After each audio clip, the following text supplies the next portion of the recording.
Assalamualaikum. This is your trainer Abdullah bin Wasim, and the topic we are going to discuss today is deferred tax on revaluation gain.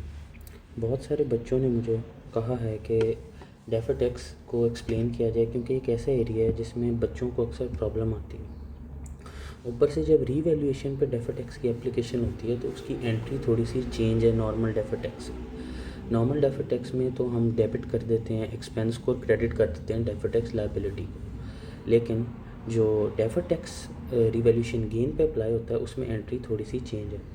आज हम इसको discuss करेंगे और इसको बहुत easy बना देंगे। उम्मीद है कि लेक्चर के एंड पे आपको ये बहुत अच्छी तरह आ जाएगा। अब आप अगर देखें तो रीवैल्यूएशन सबसे पहले होती क्या है? Revaluation is the increase in value of an asset to reflect its current market price. ठीक है, किसी भी एसेट को उसकी करंट मार्केट प्राइस पे ले आएँ तो ये रीवैल्यूएशन होती है। अगर प्राइस बढ़ जाए तो उसको गेन कहते हैं, कम हो जाए तो उसको लॉस कहते हैं। एक स्टोरी है आपके लिए बनाई है मैंने, इसको आप देखें।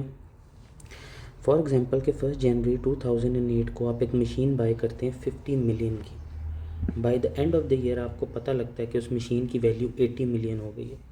ठीक है, ये गलती से मैंने यहाँ लिख दिया है 300।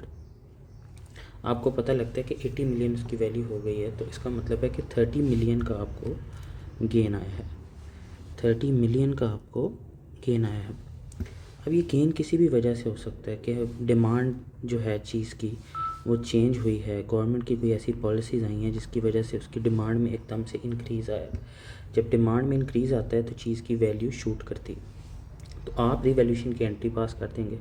क्योंकि मशीन इंक्रीज़ हुई है तो आप मशीन की वैल्यू इंक्रीज़ हुई है तो आप प्रॉपर्टी प्लांट एंड इक्विपमेंट को बढ़ा देंगे 30 से, यहाँ भी गलती से 300 लिख दिया, और आप रीवैल्यूएशन रिजर्व को क्रेडिट कर देंगे 30 से।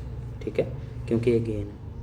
आपने F7 में, F3 में और SPR में एक कॉन्सेप्ट पढ़ा हुआ है, मैचिंग कॉन्सेप्ट। मैचिंग कॉन्सेप्ट क्या होता है कि जो एक्सपेंस फॉर द पीरियड है उनको उनके related income for the period से मैच किया जाए। सिमिलरली जो इनकम फॉर द पीरियड है उनको रिलेटेड एक्सपेंसेस के साथ मैच किया जाए। ठीक है, तो जो डेफर्ड टैक्स है ना, ये एप्लीकेशन है मैचिंग कॉन्सेप्ट की। कैसे, अभी देखते हैं। फॉर एग्ज़ाम्पल ये जो हमने अभी ऊपर पढ़ा है कि आपको गेन आया 30 मिलियन का, तो ये हम हैं। ठीक है, ये हैं हम भागे भागे जाते हैं टैक्स वालों के पास और हम कहते हैं कि चार्ज टैक्स अपॉन गेन, हमें गेन आया, हमसे टैक्स लो। लेकिन टैक्स डिपार्टमेंट जो है वो और तरह से काम करता है। वो कहता है कि जनाब no tax on property plant and equipment until it is sold and the gain is actually realise. वो कहता है कि जब तक आप इसे बेच नहीं देते और ये गेन आपको वाकई ना हो जाए तो हम इस पर टैक्स चार्ज नहीं कर सकते। जबकि हम कहते हैं कि आप इस पर टैक्स चार्ज करें। तो ये जो उनकी एप्लीकेशन और हमारी एप्लीकेशन का फ़र्क है, ये एक टेम्प्रेरी डिफरेंस क्रिएट कर देता है।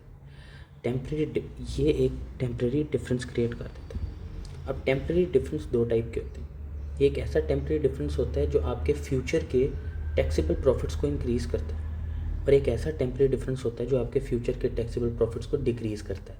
हमारी एग्जांपल में अगर हम देखें तो हमें 30 मिलियन का गेन आया, तो टैक्स वाले कह रहे हैं कि फ्यूचर में हम आपसे टैक्स लेंगे इस पर जब आप इसको बेचेंगे। इसका मतलब है कि हमारा फ्यूचर का टैक्स इंक्रीज़ होगा, टैक्सेबल प्रॉफिट्स इंक्रीज़ होंगे। यही चीज़ मैंने यहाँ लिख भी दी है। Those temporary difference which increase the taxable future profits are called taxable temporary difference. और टैक्सेबल टेम्प्रेरी डिफरेंस के लिए एक डेफर्ड टैक्स लायबिलिटी रिकग्नाइज होती है। क्यों? क्योंकि फ्यूचर में आपने इस पर टैक्स देना है। नॉर्मल डेफर्ड टैक्स लायबिलिटी की अगर आप एंट्री पूछें तो वो ये होती है, expense to deferred tax liability.